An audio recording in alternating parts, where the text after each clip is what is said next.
பொச்சின்னு எழுதி இருக்க போச்சுக்கு 2 சொல்லி கொம்பு வரும். இதுக்குதான் காட்டி தொலை என்ன எழுதி இருக்காம சிரிச்ச பொச்சின்னு. பொச்சி சிரிக்குமா அப்படி? சிரிச்ச பொச்சுங்க 2 கேம் பேர் விளையாடலாமா? இப்படிதான் இருக்கணும் அப்புறம் நானே. ஹலோ கைஸ், இந்த வீடியோ எதுக்காக பண்ணுறேன் அப்படின்னா, ஒரு பர்டிகுலர் பர்சனை பற்றி நான் வந்து பேசணும். அந்த பர்சனால நான் வந்து நிறைய கஷ்டம் வந்து பட்டுட்டேன். இந்த பர்சனால தான் வந்து என்னால், அதாவது கன்சிஸ்டண்ட்டாக என்னால் வீடியோ போட முடிய மாட்டேங்குது. அவனால தான் வந்து என்னால் வீடியோ பண்ண முடியும். யார் அது அப்படின்னு நீங்கள் கேட்பீங்க.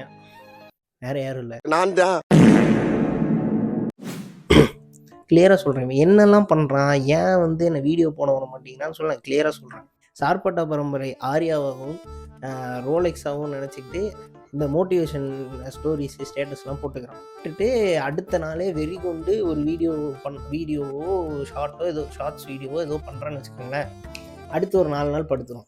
ஒரு சர்டன் ஹார்ட் ஒர்க் போட்டு ஒரு வீடியோ பண்ணிவிட்டு அடுத்து இது தானே 1 மில்லியன் ஆகும் அப்படின்னு சொல்லி படுத்து முடிச்சுட்டு எந்திரிச்சு பார்க்கும்போது அது வந்திருக்காது, ஆப்வியஸாக வந்திருக்காது. அதுதான் ரியாலிட்டி.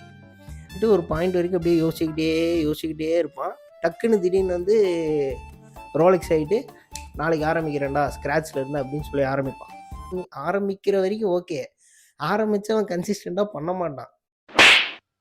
இந்த மனநிலையில் என்ன பண்ணால், இனிமேல் ரெகுலராக நான் வீடியோஸ் போட போகிறேன், லாங் வீடியோஸ் போட போகிறேன். ஆக்சுவலாக இந்த சேனலோட ப்ரீவியஸ் இது பார்த்துக்கிட்டிங்கன்னா ஃபஸ்ட்டு ஸ்டார்டிங்கில் லாங் வீடியோஸ் போட்டிருப்போம். அதுக்கப்புறமா இடையில் வந்து டைம் இல்லாததுனால ஃபுல்லாக ஷார்ட்ஸாக தான் போட்டுட்ருப்போம்.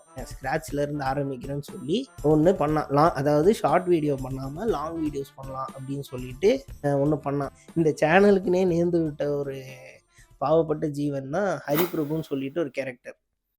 நீங்கள் வந்து ஃபஸ்ட்டு சேனலோட ஃபஸ்ட்டு வீடியோவிலேருந்து நான் இல்லாமல் என் கூட இன்னொரு ஆள் இருக்கானா அவன் தான் இருப்பான். அவன் ஒரு பாவப்பட்ட ஜீவன். அவன் வந்து வீடியோ பண்ணலான்ற நோக்கத்தோடு கூப்பிட்றானோ இல்லையோ, நான் வந்து பண்ணுறேன்ற ஒரு ஆர்டிஸ்ட்டு. அவனை கூப்பிட்டு வச்சு அவன் பண்ண கொடுமை. ஃபஸ்ட்டு ஒரு வீடியோ எடுக்கிறாங்க, இந்த try not to laugh challenge வந்து பண்ணுறேன்னு சொல்லிட்டு அதை வந்து ஸ்டார்ட் பண்ணான். ட்ரை நாட் டு லாஃப் வந்து எல்லாருமே பண்ணுறாங்க. அதாவது இந்த ட்ரை நாட் டு லாஃப் அப்படின்ற டைட்டிலுக்கு பதிலாக வேறு ஏதாவது டைட்டில் வைக்கலான்னு ஒன்று பண்ணான்.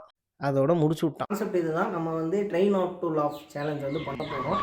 ஸோ அந்த பர்டிகுலர் ஷோக்கு வந்து நம்ம சேனலில் பண்ணுறதுனால அதுக்கு ஒரு புது பேர். என்னதான் கான்செப்ட் வந்து ஒரு பழைய கான்செப்டாக இருந்தாலும் எல்லா சேனல்லையும் பண்ணியிருந்தாலும் அதை நம்ம பண்ணுற காரணத்தினால அதுக்கு ஒரு புதுசாக ஒரு பேர் வச்சு ஸ்டார்ட் பண்ணுன்றேங்க. அந்த பேர் என்னன்னா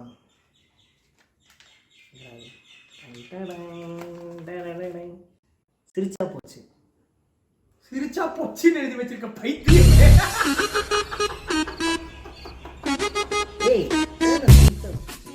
சிரிச்சா பொச்சின்னு எழுதி இருக்க போச்சுக்கு 2 சொல்லி கொம்பு வரும். சிரிச்சா பொச்சின்னு எழுதி இருக்க, அதுவும் அதை விட சிரிச்சா போச்சு. சிரிச்சாக்கு சாக்கு தொலைக்காலைக்கு 2 சொல்லி கொம்பு போடுறானா பொச்சு.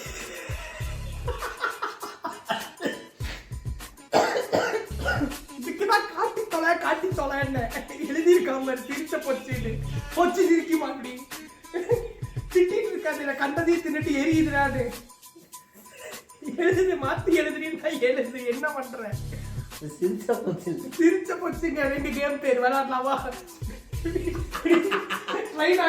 இப்படிதான் இருக்கணும் அப்புறம் நானே.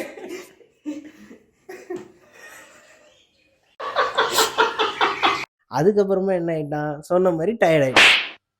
வந்து நமக்கு வேலைக்கு ஆகலை அப்படின்னு சொல்லி முடிவு பண்ணிட்டு அடுத்து என்ன பண்ணுறான், நிறைய யூடியூப் வீடியோஸ் பார்க்குறான். யூடியூப் வீடியோஸ் பார்க்க இப்போது ட்ரெண்டிங்காக வந்து என்னென்னா இந்த விளாக்ஸ்லாம் நல்லா போகுது. விஜய் சித்து விளாக்ஸ் பார்க்குறான். இவனுக்கு பிடிச்சிருச்சு. நீ பாட்டுக்கு போடா, நான் பாட்டுக்கு போயிட்டு இருக்கேன்டா, நான் உன் பேச்சுக்கு வந்தனா. ஆனால் இதை கொஞ்சம் ட்ரை பண்ணான்.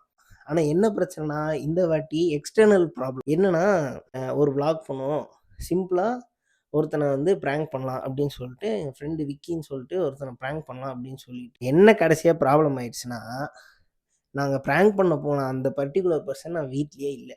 அவன் இன்ஃபேக்ட் ஊர்லேயே இல்லை. ஏய் விக்கி, எங்கடா இருக்க? பொள்ளாச்சியில் இருக்கேன்.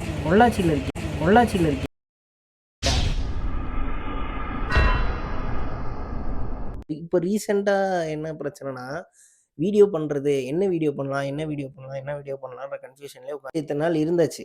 இப்போ வந்து என்ன டிசைட் பண்ணியிருக்கேன்னா, அவனை கொஞ்ச நாள் வந்து ஆஃப் பண்ணி வைப்போம். நம்ம எவ்வளோ கேவலமாக வீடியோ பண்ணாலும் பரவாயில்ல, ஜென்யூனாக ஒரு நம்ம முடிஞ்ச அளவுக்கு ஒரு ஹார்ட் ஒர்க்கை போட்டு ஒரு வீடியோ பண்ணுவோம். அது வியூஸ் போகுதோ இல்லையோ, அது நல்லா இருக்கோ இல்லையோ, அது வந்து செகண்டரி. பட் அதை வந்து பண்ணிடுவோம். பண்ணாமல் உட்காந்துட்டு ட்ரீம் பண்ணிட்டு இருக்கிறது வந்து எனக்கு வந்து கரெக்டாக பண்ணல. ஸோ அதனால் என்ன டிசைட் பண்ணியிருக்கேன்னா, இனிமேல் ரெகுலராக முடிஞ்ச அளவுக்கு கன்சிஸ்டண்ட்டாக வீடியோ போடலாம் அப்படின்னு சொல்லி முடிவு பண்ணியிருக்கேன். நடுவில் இந்த ஏசி கை வந்து வருவான். அவனை அடித்து உட்கார வச்சு கன்சிஸ்டண்ட்டாக வீடியோ போடுறன்றது தான் சேலஞ்சு. ஸோ அதனால் இதுதான் இந்த சேனலோட ஃபர்ஸ்ட் வீடியோன்ற மாதிரி கன்சிடர் பண்ணி இந்த வீடியோ போடுறேன். இதுக்கு அடுத்து வந்து எந்த மாதிரி வீடியோஸ் வரும்னு எனக்கு தெரியல. இப்போதைக்கு எனக்கு இருக்க ஐடியாஸ் வந்து மூவி ரோஸ்ட், விளாக்ஸ் போகலான்ற ஐடியாவில் இருக்கேன். அண்ட் ஆப்வியஸாக வந்து யூடியூப் ஷார்ட்ஸும் வந்து கூடயே வந்துகிட்டு இருக்கும். ஸோ அதையும் பாருங்கள். அப்புறமா வந்துட்டு அந்த வீடியோஸ் எப்படி இருக்குது, நல்லா இருக்கா இல்லையா, என்ன இம்ப்ரூவ் பண்ணலாம்னு சொல்லி நீங்களும் கமெண்ட்டில் சொல்லுங்கள். கடைசியாக இதை சொல்ல மறந்துட்டேனே, as an intro video formula intro கொடுத்துக்கிறேன்.